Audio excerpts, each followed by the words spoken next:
ಇದರ ಹಿನ್ನೆಲೆಯಲ್ಲಿ ಅಂದರೆ ಈ ದೇಶ ಕಂಡಿರುವಂತಹ ಈ ಆಕ್ರಮಣಗಳ ಹಿನ್ನೆಲೆಯಲ್ಲಿ ಡಾಕ್ಟರ್ ಅಂಬೇಡ್ಕರ್ ಹೇಳಿದ್ದು, ಮುಸಲ್ಮಾನರಿಗೂ ಹಿಂದೂಗಳಿಗೂ ಯಾವುದೇ ಲೆಕ್ಕಾಚಾರ ಕೂಡಿ ಬರೋಲ್ಲ, ಇವರಿಬ್ಬರದು ತದ್ವಿರುದ್ಧವಾದಂತಹ ಷಷ್ಟಾಷ್ಟಕ ಜಾತಕಗಳು, ಇವರು ಯಾವುದೇ ಕಾಲಕ್ಕೂ ಒಂದಾಗೋಕ್ಕೆ ಸಾಧ್ಯವಿಲ್ಲ ಅನ್ನೋದನ್ನ ಅತ್ಯಂತ ಸ್ಪಷ್ಟವಾಗಿ ಆಧಾರ ಸಮೇತವಾಗಿ ಅವರ ಥಾಟ್ಸ್ ಆನ್ ಪುಸ್ತಕದಲ್ಲಿ, ಥಾಟ್ಸ್ ಆನ್ ಪಾಕಿಸ್ತಾನ್ ಪುಸ್ತಕದಲ್ಲಿ ತುಂಬ ಚೆನ್ನಾಗಿ ಹೇಳಿದ್ದಾರೆ.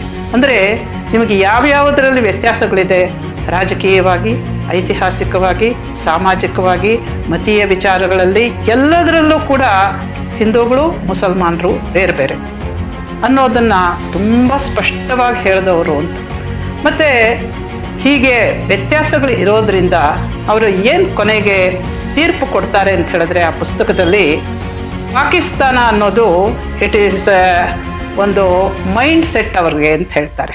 ಇದು ಬರೀ ಸಾಮಾನ್ಯವಾದಂತಹ ಒಂದು ಪರಿಕಲ್ಪನೆಯಲ್ಲ, ಅದು ಆಗಲೇಬೇಕು ಅಂತ ಅವರು ಹಠ ತೊಟ್ಟಿದ್ದಾರೆ, ಅದನ್ನು ಕೊಡಲೇಬೇಕಾಗುತ್ತೆ, ಅದನ್ನು ಬಿಡೋದಕ್ಕೆ ಸಾಧ್ಯವಿಲ್ಲ ಅಂತೆಲ್ಲ ಹೇಳಿ ಪಾಕಿಸ್ತಾನ ಆಗಬೇಕು ಅಂತ ಅವರು ವಾದ ಮಾಡಿದ್ರು. ಅಂದರೆ ಅವರ ಅಭಿಪ್ರಾಯ ಆಗಿತ್ತು, ಉಳಿದವ್ರದ್ದು ಅದೇ ಇತ್ತು. ಆದರೆ ಉಳಿದವ್ರಿಗೂ ಅಂಬೇಡ್ಕರ್ಗೂ ವ್ಯತ್ಯಾಸ ಇದೆ. ಅಂಬೇಡ್ಕರ್ ಯಾತಕ್ಕೆ ಈ ತೀರ್ಮಾನ ತಗೊಂಡ್ರು ಅಂತ ಹೇಳಿದ್ರೆ, ಈ ಮುಸಲ್ಮಾನರ ಸ್ವಭಾವ ಇದೆಯಲ್ಲ, ಇದು ಹಿಂದೂಗಳಿಗೆ ಒಗ್ಗೋದೇ ಇಲ್ಲ, ಅವರಿಬ್ಬರು ಕೂಡೋದಕ್ಕೆ ಸಾಧ್ಯವೇ ಇಲ್ಲ. ಅದಕ್ಕೋಸ್ಕರವಾಗಿ ಅವರು ಬೇರೆ ಇರಲಿ ಅನ್ನೋ ದೃಷ್ಟಿಯಿಂದ ಪಾಕಿಸ್ತಾನ ಆಗಬೇಕು ಅಂತ.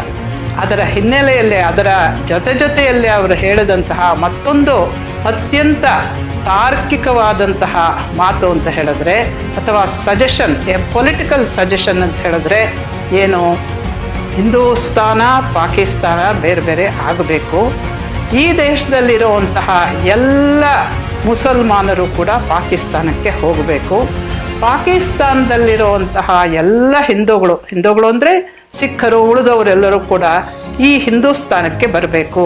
ಹಾಗೆ ಬಂದಾಗ ಮಾತ್ರ ಒಂದು ಹೋಮೋಜಿನಿಟಿ ಅಂದರೆ ಒಂದು ಸಾಮರಸ್ಯ ಕಲ್ಪಿತವಾಗುತ್ತೆ. ಮುಂದೆ ವಿಭಾಗ ಆದಮೇಲೆ ಒಂದು ವಿಧವಾದಂತಹ ಶಾಂತಿ ಸೌಹಾರ್ದತೆ ನೆಲೆಸುತ್ತೆ. ಆದ್ದರಿಂದ ಇವರಿಬ್ಬರು ಬೇರೆ ಬೇರೆ ಆಗೋದು ಬಹಳ ಒಳಿತು ಅನ್ನೋ ಒಂದು ಅತ್ಯಂತ ಸ್ಪಷ್ಟವಾದಂತಹ ಅಭಿಪ್ರಾಯವನ್ನು ಆಧಾರ ಸಮೇತವಾಗಿ ತುಂಬ ಚೆನ್ನಾಗಿ ಬರೆದಿದ್ದಾರೆ ಈ ಪುಸ್ತಕದಲ್ಲಿ. ಈ ಪುಸ್ತಕನ ನಾನು ಕನ್ನಡ